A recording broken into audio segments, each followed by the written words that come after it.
Hello students, हम कल discuss कर रहे थे transmission of force in butt joint. तो उसी को आगे बढ़ाते हैं। यहाँ पर देखते हैं क्रिटिकल सेक्शन मेन प्लेट का कहाँ होगा, कवर प्लेट का कहाँ होगा।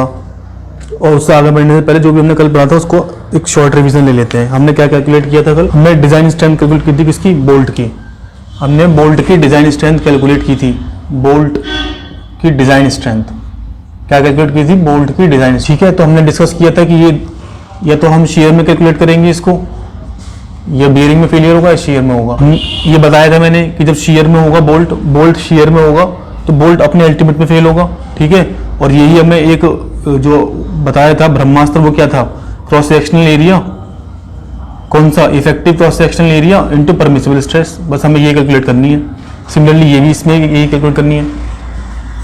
तो इसके अंदर हमारा जो क्रॉस सेक्शनल एरिया निकल के आई था, शेयर के अंदर कैसे निकाला था हमने? कैसे निकाला था? ये तो जो हमारा ये था, कोई भी हमने ये ले लिया ऐसे, कोई हमारा ये लेफ्ट जॉइंट है, यहाँ पर ये बोल्ट लगा हुआ है। सपोज थ्रेडेड पोर्शन हमारा इफेक्टिव है, थ्रेडेड पोर्शन इफेक्टिव है, तो क्रॉस सेक्शन एरिया कितना आता था इसके अंदर? थ्रेडेड पोर्शन इफेक्टिव मान रहा हूँ क्योंकि मैं कंजर्वेटिव साइड मूव कर रहा हूँ। जरूर नहीं थ्रेडेड पोर्शन इफेक्टिव हो, तो उस केस में एक जनरल फॉर्मूला डिस्कस किया था मैंने। उसमें number of shank plane to area of shank plus number of net plane to area net into permissible stress हमने डिस्कस की थी ये वाली। ठीक है, but if in case it is not given or the figure is not mentioned, it is not given in the question that which area has to be considered, then in that case we have to consider net area because हम safer side move करेंगे उस case. तो हम discuss करते हैं। तो क्या आया था हमारा डिजाइन स्ट्रेंथ? हमारी डिजाइन स्ट्रेंथ क्या आई थी निकल के? हमारी डिजाइन स्ट्रेंथ क्या आई थी? क्रॉस सेक्शन एरिया क्या था हमारा? क्रॉस सेक्शन एरिया क्या था? नेट में कितना लेते हैं हम? 78% लेते हैं शेंक का।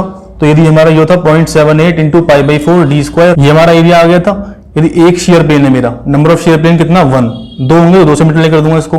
परमिसिबल स्ट्रेस कितनी आई थी? शेयर है बोल्ट शेयर में अपने अल्टीमेट पे फेल होगा। शेयर में बोल्ट अपने अल्टीमेट पे फेल होगा। शेयर में बोल्ट अपने अल्टीमेट पे फेल होगा। ठीक है, अल्टीमेट पे फेल होगा। अल्टीमेट है तो 1.25 आएगा। अल्टीमेट है तो 1.25 आएगा। यील्ड होगा तो 1.1 आएगा। किसकी बात कर रहा हूँ? बोल्ट की। जब हम वेल्ड में जाएंगे तो वो अलग, वेल्ड में जाकर अलग बदल जाएगा, वो हम वेल्ड में डिस्कस करेंगे कैसे होगा। तो अल्टीमेट में फेल होगा, अल्टीमेट 1.25, और शेयर फेलियर है तो कितना हो जाएगा? इंटू √3। सिंपल ये था। एक शेयर प्लेन है, सिंगल शेयर प्लेन के लिए ये आई थी डिजाइन स्ट्रेंथ। यदि 2 शेयर प्लेन होते, सपोज बट जॉइंट हो जाता, सपोज ये बट जॉइंट हो जाता, तो सपोज बट जॉइंट में हमारा क्या था? सपोज ये ले लिया हमने, 2 मेन प्लेट हो गई मेरी ये। ठीक है, ये 2 कवर प्लेट से कनेक्टेड है। जिसका हमने फोर्स ट्रांसमिशन डिस्कस किया था। इसका मैंने बताया दिया था, इसमें 2 शेयर प्लेन होंगे। इसमें ऐसे सपोज ये कोई लोड ट्रांसमिट हो रहा है, ये कहीं से निकाल के हमने कनेक्शन चेक कर रहे हैं। ठीक है, यहाँ पे ऐसे बोल्टेड कनेक्शन है ये, तो बोल्टेड कनेक्शन है तो एक शेयर प्लेन ये होगा, एक शेयर प्लेन ये होगा, 2 शेयर प्लेन होंगे। तो इसके केस में डिजाइन स्ट्रेंथ जो शेयर में कितनी आ जाएगी? कितनी आती थी? 2 से मल्टीप्लाई कर देंगे नेट एरिया में। ठीक है, सपोज कर रहा हूँ कि पूरा थ्रेडेड है, लेकिन ये भी थ्रेडेड में है, ये भी थ्रेड है, ये भी मेरा क्या है? थ्रेड है, और ये भी थ्रेड है। दोनों थ्रेड हैं, तो ये कितना आ जाएगा हमारा? हमारी डिजाइन स्ट्रेंथ कितनी आ जाएगी यहाँ पर? डिजाइन स्ट्रेंथ आ जाएगी कितनी? जो भी हमारा नेट एरिया पहले आ रहा था 1 शेयर प्लेन में, वो ट्वाइस हो जाएगा क्योंकि एक यहाँ पर एक यहाँ पर। तो यानी कि 2 into 0.78 into π/4 d square into FU bolt upon 1.25। ये मैं ऑलरेडी कल डिस्कस कर चुका हूँ, बस रिवाइज करा रहा हूँ एक बार 5 मिनट के अंदर। तो सिंगल शेयर प्लेन हो तो ये हो गई, डबल शेयर प्लेन है तो ये हो गई। दोनों किस में? शेयर में। यदि हम बियरिंग की बात करें, तो एक बार देख लेते हैं बियरिंग में क्या होता था। बियरिंग में डिजाइन स्ट्रेंथ कैसे कैलकुलेट करते थे? इसमें आपको ध्यान है, वही हमने सेम ब्रह्मास्त्र हमारा cross sectional area into permissible stress, simple इसी से मूव करना है। रिवर्स इंजीनियरिंग लगाएंगे और हम पहुंच जाएंगे फॉर्मूले तक। अब हमें सोचना है कि क्रॉस सेक्शनल एरिया क्या था। क्रॉस सेक्शनल एरिया क्या था? तो मैं ध्यान में मैंने बताया था चूहे वाली स्टोरी कि चूहा एक तरह से बोल्ट जो है उसको कतर रहा है, यानी कि ये जो बियरिंग होगी इतने एरिया में इफेक्टिव थी, बियरिंग मेरी इतने एरिया में इफेक्टिव थी। यानी कि बहुत ही एक देसी तरीका याद करने का कि जो मेरा चूहा था वो बोल्ट का आधा सर्कमफ्रेंस खाने की कोशिश कर रहा है। यानी बियरिंग इतने एरिया में इफेक्टिव थी, तो यानी कि इतने एरिया में, और थिकनेस कितनी थी? टी सपोज मेंबर की, T1 T2 कुछ हो सकती है, ऊपर नीचे अलग अलग हो सकती है। सपोज ये है मेरी बियरिंग में फेल हो रहा है, यहाँ से ये लोड लग रहा है, यहाँ से ये लग रहा है लोड, तो ये था, ये सपोज इसकी थिकनेस T1 है, इसकी थिकनेस T2 है। तो इस केस में हम क्या करेंगे?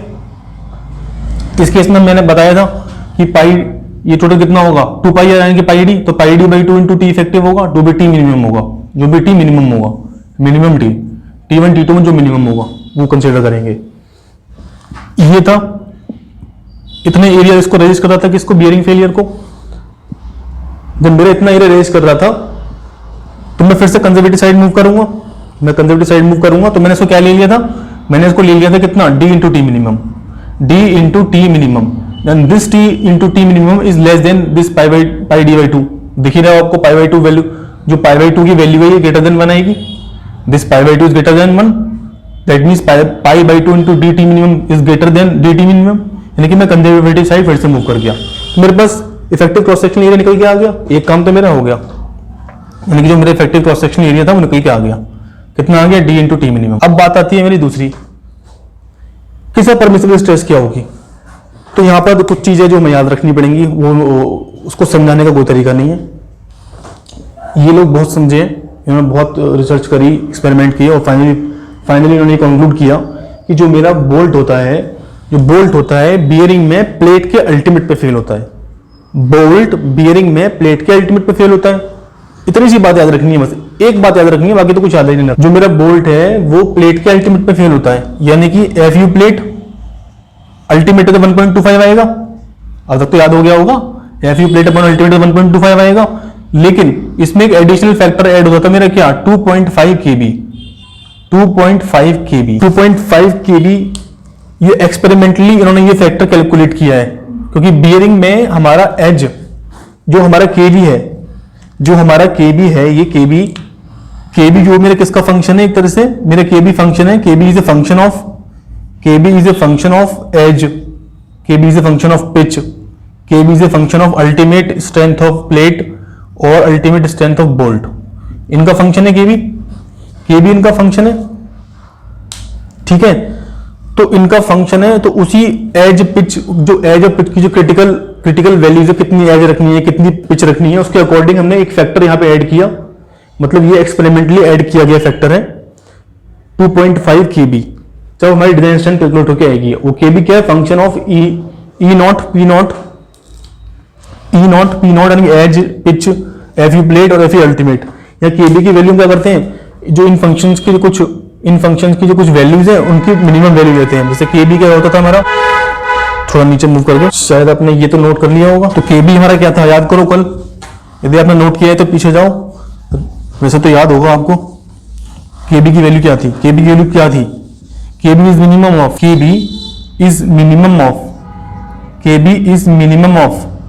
E not upon 3D not, यही था, E not upon 3D not या P not upon 3D not. कल की राइटिंग कुछ ज्यादा खराब हो गई थी, कोशिश करूंगा कि आज खराब ना हो। E not upon 3D not, P not upon 3D not minus 0.25 या FU bolt upon FU plate. ये मेरी 4 वैल्यूज हैं, इनमें से जो भी मिनिमम वैल्यू आएगी kb की वो वैल्यू होगी, ठीक है। तो मेरे पास kb की वैल्यू आ गई, kb आ गई। FU प्लेट पता है मुझे, FU प्लेट क्या है, प्लेट माइल्ड स्टील से बनी हुई है, तो माइल्ड स्टील टेंशन कर्व में अल्टीमेट वैल्यू कितनी होती थी, 410 होती थी, 410 माइल्ड स्टील की मेरी प्लेट बनी हुई है, माइल्ड स्टील प्लेट बनी हुई है, और उसका अल्टीमेट क्या होगा, 410 होगा। रिमेंबर जब stress strain curve for mild steel discuss किया था, 410 न्यूटन पर mm स्क्वायर आई थी वैल्यू, ठीक है। जब हम टेस्टिंग करते हैं स्पेसिमेन से, जब हमने स्पेसिमेन से टेस्ट किया था UTM के अंदर, जब हमने उस पर टेंसाइल लोड लगाया था, तो ये आपको ध्यान होगा, ये गेज लेंथ होती थी, इसको मेंबर को IS 1608 से लेते थे, ये गेज लेंथ होती थी। ये कितनी आती थी गेज लेंथ, ये गेज लेंथ कितनी आती थी, यदि रेक्टेंगुलर सेक्शन है तो कितनी आती थी, 5.65 √8। तो यहाँ से ये 410 आया था, हमने ये कर्व डिस्कस किया था, तो ये वैल्यू कितनी निकल के आई थी, ये वैल्यू 410 निकल के आई थी, 410 न्यूटन पर mm स्क्वायर निकल के आई थी, मतलब ये एक्सपेरिमेंट निकल के आई थी, हमने कैलकुलेट नहीं करी थी। ये क्या है, हमारा स्ट्रेस स्ट्रेन कर्व है, इसे हम डिस्कस कर चुके हैं। तो kb की वैल्यू में डिस्कस, तो kb हमारे यहाँ से आ जाएगा। FU प्लेट हमें पता है, D T मिनिमम सब पता है। T मिनिमम क्या होगा, सपोज T1 T2 में से जो मिनिमम होगा वो ले लेंगे वैल्यू, डायमीटर में गिवन होगा। तो क्वेश्चन देगा कि find the strength of the bolt for the given arrangement. Given arrangement में क्या गिवन होगा आपको, ठीक है, गिवन होगा आपको T1 गिवन होगा, T2 गिवन होगा, बोल्ट का डाया भी गिवन होगा। सपोज ऐसे दे देगा वो M16 ऑफ ग्रेड 4.6, ठीक है, तो अल्टीमेट बोल्ट पता पड़ गया, अल्टीमेट बोल्ट हमें यहाँ से मिल जाएगा, ये नॉमिनल डाया मिल गया। ठीक है, अब डी नोट हमें कैलकुलेट करना पड़ेगा। यहाँ पे ये जो डी नोट है डायमीटर ऑफ बोल्ट होल है, ये डी नोट, ये डी नोट क्या है मेरा, ये डी नोट क्या है, डाया ऑफ बोल्ट होल है, डाया ऑफ बोल्ट होल है।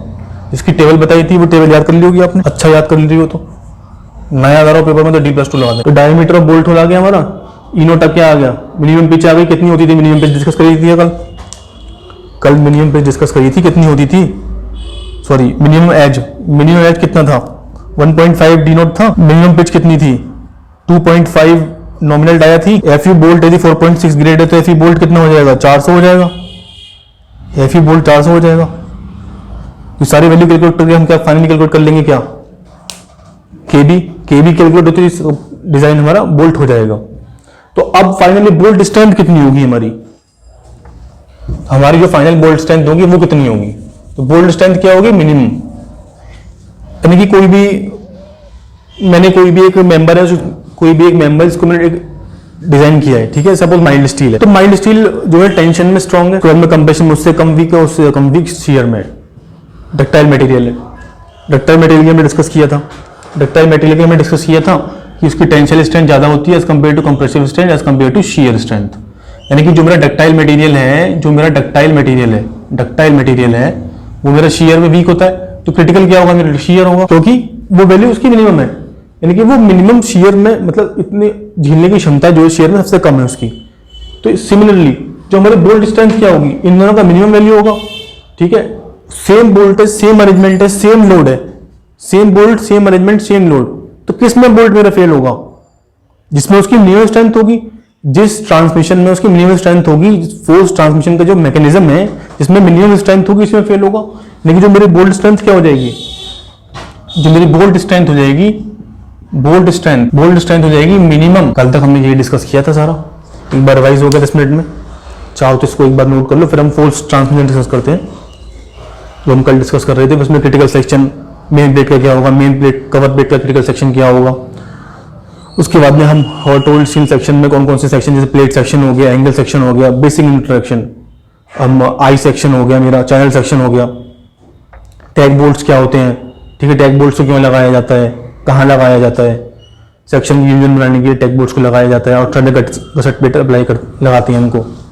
ठीक है, ये सब डिस्कस करेंगे, उसके बाद में फिर क्वेश्चन लगाएंगे। आज क्वेश्चन ही क्वेश्चन, भरमार क्वेश्चन होगी, ठीक है, सब्जेक्टिव क्वेश्चन। और जो भी पेपर वन के जो भी इंपॉर्टेंट डेटा होगा, डेटा कोडल वैल्यूज क्वेश्चन जनरली पूछे जाते हैं हमारे पेपर वन के अंदर, एसएससी के अंदर। तो जो भी इंपॉर्टेंट कोडल वैल्यूज होंगी जो अब आज तक पेपर में पूछी गई है किसी भी एग्जाम में, ठीक है, वो मैं सारी कनेक्शन चैप्टर खत्म होने के बाद में जो भी कोडल वैल्यूज है इंपॉर्टेंट, उन सबको मैं एक साथ लिखा दूंगा, क्योंकि उनको याद करना पड़ेगा। ठीक है, पेपर वन में जनरली वो कोडल वैल्यूज ही आएंगी, लेकिन पेपर टू में पूरा कॉन्सेप्चुअल पेपर आएगा, क्वेश्चन सॉल्व करने होंगे आपको। और पेपर टू बहुत ही इंपॉर्टेंट पेपर है, क्योंकि वो 300 नंबर का होता है, और हमारी स्टील 30 से लेकर 45 नंबर तक, 30 से 45 नंबर का वेटेज है, 30 से 45 का वेटेज है। यानी कि या तो 2 15 नंबर के क्वेश्चन आएंगे, क्योंकि अब थोड़ा पैटर्न चेंज हो गया। पहले तो एक डेडिकेटेड क्वेश्चन था स्टील का, 60 नंबर का आता ही था, तो बहुत आसान था पहले पेपर निकालना, अब थोड़ा मुश्किल हो गया है। अब उन्होंने क्या कर दिया है, अब उन्होंने क्वेश्चनों को हर क्वेश्चन में सिर्फ स्टील का नहीं होगा, उसमें एक सॉइल का भी हो सकता है, आरसीसी का भी हो सकता है, हाईवे का भी हो सकता है। ठीक है, ताकि जो वहां पर जो बच्चे की जो वो चेक करते हैं कि वो किस तरीके से 6 क्वेश्चन में से जो 5 क्वेश्चन हमें करने होते हैं, एक क्वेश्चन को छोड़ना बहुत मुश्किल हो जाता है वहां पर। क्योंकि अब पहले क्या था कि पहले लोग पढ़ जाते थे कि स्टील पढ़ गया भाई, मैं आरसीसी पढ़ गया, स्टील पढ़ गया, आरसीसी पढ़ गया, सोम पढ़ के चला गया। तो उस केस में भी पॉसिबिलिटी थी कि सिलेक्शन हो जाता था बच्चों का, लेकिन आजकल ऐसा नहीं होता है, क्योंकि वहां डेडिकेटेड क्वेश्चन आते थे। क्योंकि हमने स्टील कर लिया, आरसीसी कर लिया, अच्छी तरीके से एकदम कंटेस्ट हो गई हमारी, तो उसमें क्या होगा, हमारे 120 नंबर तो वैसे ही आ जाएंगे, 120 में से 100 नंबर हमें मिल जाएंगे, न्यूमेरिकल बेस्ड क्वेश्चन होते हैं। बाकी हमें 50 नंबर और लाने होते थे, तो वो बच्चे करके आ जाते थे, अटेम्प्ट किया आ गया। लेकिन अब ऐसा नहीं है। अब क्या होता है, अब वो स्टील के क्वेश्चन में आरसीसी भी घुसा देगा, सॉइल भी दे देगा, सब कुछ दे देगा वो, तो क्वेश्चन को छोड़ना बहुत मुश्किल हो जाएगा। अब हमें हर सब्जेक्ट की इंपॉर्टेंस है, हमें हर सब्जेक्ट पढ़ना है, हर सब्जेक्ट इंपॉर्टेंट है। ठीक है, तो स्टील भी इंपॉर्टेंट है, 30 से 45 नंबर तक जाएगी, 30 से 45, या तो 30 नंबर का एक क्वेश्चन आएगा, या 15 के 2 क्वेश्चन आएंगे, या 30 नंबर का एक क्वेश्चन आएगा। ठीक है, ये क्वेश्चन यदि आपका कॉन्सेप्ट क्लियर होगा तो ये क्वेश्चन बन जाएगा। सिंपल क्वेश्चन पूछता है एकदम, आपको जो बेसिक क्वेश्चन बताया ना मैंने, ये बोल्ट स्ट्रेंथ निकालना बताया है। 15 नंबर में ये भी पूछ सकता है वो सेम, एक अरेंजमेंट दे देगा आपको, पूछेगा कि इसमें बोल्ट कनेक्शन की स्ट्रेंथ बताओ, कनेक्शन की स्ट्रेंथ बताओ। हो सकता है 1 बोल्ट हो, 2 बोल्ट हो, 3 बोल्ट हो, तो 1 बोल्ट स्ट्रेंथ निकाल लिया आपने, ठीक है। फिर नंबर ऑफ बोल्ट से मल्टीप्लाई कर दिया तो बोल्ट स्ट्रेंथ टोटल आ गई।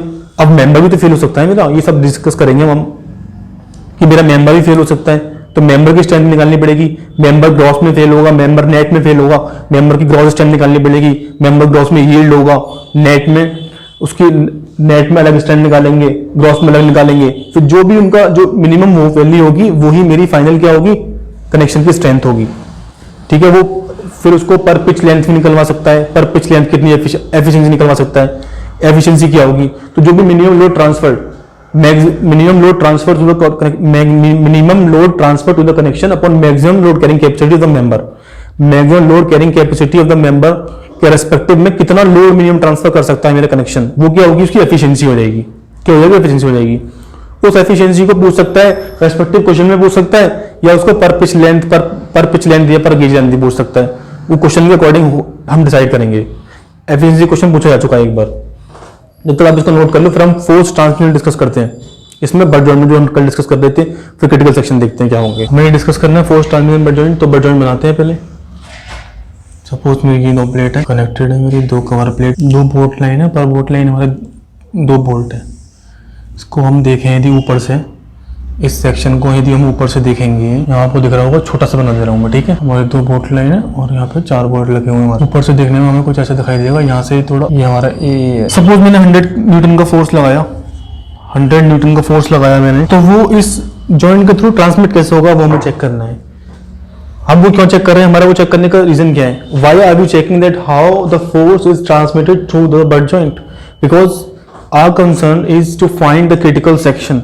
हमको क्रिटिकल सेक्शन फाइंड करना है, किसका, मेन प्लेट का और कवर प्लेट का। क्रिटिकल सेक्शन क्या होता है, क्रिटिकल सेक्शन आप सोच रहे हो सर क्रिटिकल सेक्शन ये क्या नहीं बवाल आ गया। क्रिटिकल सेक्शन वो सेक्शन होगा जहां पर हमारी जो मेंबर है ये कवर प्लेट है, उसकी मिनिमम स्ट्रेंथ होगी, यानी कि द टेंडेंसी ऑफ, यानी कि वो सेक्शन जहां से हमारे कवर प्लेट या मेन प्लेट की फेलियर होने की संभावना सबसे ज्यादा होगी, वो मेरा क्रिटिकल सेक्शन होगा, ठीक है। संभावना कहां ज्यादा होगी, जहां सबसे ज्यादा लोड आएगा। तो लोड कैसे पता करेंगे, देखते हैं ट्रांसमिट करके। सपोज यहाँ पे 100 न्यूटन का फोर्स आया, सपोज 100 न्यूटन का फोर्स आया, ठीक है। एक चीज बतानी है आपको, मैं बाद में बताऊंगा इसके बाद में। 100 न्यूटन का फोर्स आया और वो रेजिस्ट करा इसने, ठीक है। 100 न्यूटन कौन रेजिस्ट कर रहा है, ये जो हमारे बोल्ट कनेक्टेड है ये रेजिस्ट करेंगे इसको, ठीक है।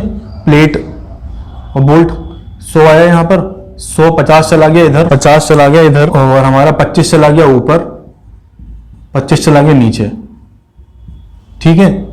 अब ये जो 50 गया है यहाँ, ये फिर से 25 चला गया ऊपर, 25 चला गया, क्योंकि कवर प्लेट को मैंने क्यों कनेक्ट किया है, कवर प्लेट ही तो क्या कर रही है, एक मेंबर से दूसरे मेंबर में फोर्स को ट्रांसमिट कर रही है with the help of cover plate. Connection के थ्रू ट्रांसफर हो रहा है, इसमें कवर प्लेट हमारी हेल्प कर रही है, ठीक है। तो 25 नीचे चला गया, 25 यहाँ चला गया, तो ये 25 था, ये 25 था, ये यहाँ आ जाएगा 25, ये 25 यहाँ आ जाएगा, ये 25, ये जो 25 आ रहा है और ये जो 25 आ रहा है, ये दोनों 25 मिलकर यहाँ पे कितना होगा, 50 होगा। अब ये जो 25 आ रहा है, ये 25 इधर चला जाएगा, ये 25 आ रहा है दोनों, ये 25 मिलकर और ये 25 मिलकर 50 बन जाएंगे, 50-50 100, इनके 100 न्यूटन का फोर्स ट्रांसमिट होगा कवर प्लेट के थ्रू, कहां पर, इस मेंबर में ट्रांसमिट हो जाएगा, इस कवर प्लेट के थ्रू यहाँ मेंबर चले जाएगा, वो आगे ट्रांसफर हो जाएगा जहां पे भी, ठीक। ये 50 इधर आया, इस 50 का 25 चला गया आगे, 25 चला गया आगे और 25 चला गया नीचे, 25 आगे 25 नीचे, सिमिलरली इसका 25 आगे, ठीक है, और 25 ऊपर, 25 आगे 25 ऊपर, तो दोनों कितने हो गए मिला के 50, 50 ऐसे आ जाएगा इस वाले में, मेन मेंबर में मेरे 50 आ गया। अब जो मेरा क्या है, ये 50 आ गया, यहां से 25 आ रहा था, तो ये 25 नीचे आएगा, ये 25 ऊपर जाएगा, तो ये टोटल कितना हो गया 50, तो ये 50, ये 50, ये कितना हो गया 100। तो हमने क्या चीज नोटिस करी यहाँ पे इस ट्रांसमिशन के अंदर, हमने ये नोटिस किया कि जो हमारा मेन प्लेट है, मेन प्लेट में मैक्सिमम कितना आ रहा है लोड, जो मैक्सिमम ट्रांसमिशन हो रहा है कितना हो रहा है, मेन प्लेट में कितना हो रहा है, 100 हो रहा है। जैसे ही हमारा लोड रेजिस्ट करना शुरू किया उसने, तो यहाँ पर जो आउटर मोस्ट सेक्शन है इस पर पूरा 100 लोड आ रहा है, आउटर मोस्ट सेक्शन पर कितना आ रहा है, 100 आ रहा है, और इनर मोस्ट पे कितना आ रहा है, 100 आ रहा है। तो सपोज यहाँ 3 बोल्ट लाइन होती, यहाँ पर 3 बोल्ट लाइन होती, दो में तो आपको होगा सर यहाँ भी 100 आ रहा है, यहाँ भी 100 आ रहा है, तो क्रिटिकल तो दोनों ही हो गए, ऐसा नहीं है। सपोज यहाँ 3 बोल्ट लाइन होती तो क्या होता, यहाँ 3 बोल्ट लाइन होती, 3 लाइन होती, तो इसमें ये क्रिटिकल नहीं होता ना, फिर ये क्रिटिकल होता, क्योंकि यहाँ 100 आता, किस पर, मेन कवर प्लेट में यहाँ 100 आता, कवर प्लेट में यहाँ 100 आ रहा है। तो यानी कि जो हमारे क्रिटिकल सेक्शन हो गए, जो हमारे क्रिटिकल सेक्शन हो गए, मेन प्लेट के लिए क्रिटिकल सेक्शन क्या हो गया मेरा, outer most section. For main plate critical section की बात करूं यदि मैं, critical section, I will try कि राइटिंग ज्यादा खराब ना हो, आज साफ लिखने की कोशिश करेंगे। क्रिटिकल सेक्शन हमारे क्या होगा, for main plate, main plate के लिए क्या होगा क्रिटिकल सेक्शन, मेन प्लेट के लिए क्या होगा क्रिटिकल सेक्शन हमारा, कौन सा होगा, जहां पर 100 लोड कहां आ रहा है, आउटर मोस्ट सेक्शन पे आ रहा है, और कवर प्लेट पे 100 कब आ रहा है, इनर मोस्ट सेक्शन पे आ रहा है। तो यानी कि मेन प्लेट के लिए क्रिटिकल कौन सा हो गया, outer most section. Outer most क्या हो गया, क्रिटिकल हो गया मेन प्लेट के लिए। मेन प्लेट के लिए क्या हो गया, आउटर मोस्ट। कवर प्लेट के लिए कौन सा क्रिटिकल हो गया, इनर मोस्ट। कवर प्लेट के लिए कौन सा क्रिटिकल हो गया मेरा। आप सोच रहोगे सर आप नोट्स वोट्स तो कुछ लिखाते नहीं हो, डेफिनेशन ये वगैरह, जैसे कि फेलियर किस तरह से फेलियर होंगे, उस तरह चीज मैं एक बार लिखवा दूंगा। न्यूमेरिकल आता है इसलिए कॉन्सेप्ट क्लियर होना जरूरी है। मेन प्लेट के लिए क्या हो गया, क्रिटिकल आउटर मोस्ट, और जो मेरा पेपर 1 होगा उसके अंदर कोडल प्रोविजन आएंगे मोस्टली, और वो मैं एक साथ लिखवा दूंगा। जैसे कनेक्शन खत्म होगा ना पूरा कनेक्शन लेसन में, फिर डब्ल्यूएसएन में, फिर मैं एक साथ दिखा दूंगा सारे कोडल प्रोविजन आपको, वो याद करने, रटने हैं, वो रटे होने चाहिए, उन्हीं से आएगा पेपर 1 के अंदर। अब ये सिर्फ हम कॉन्सेप्ट के ऊपर चल रहे हैं जो कि पेपर 2 के लिए इंपॉर्टेंट है। पेपर 1 मतलब ऐसा नहीं है कि पेपर 1 के अंदर कोडल वैल्यूज के अलावा 1-2 क्वेश्चन आ सकता है कॉन्सेप्चुअल, वो भी यहीं से आएगा। मेन प्लेट के लिए हमारा आउटर मोस्ट हो गया क्रिटिकल, कवर प्लेट के लिए कौन सा हो गया, इनर मोस्ट।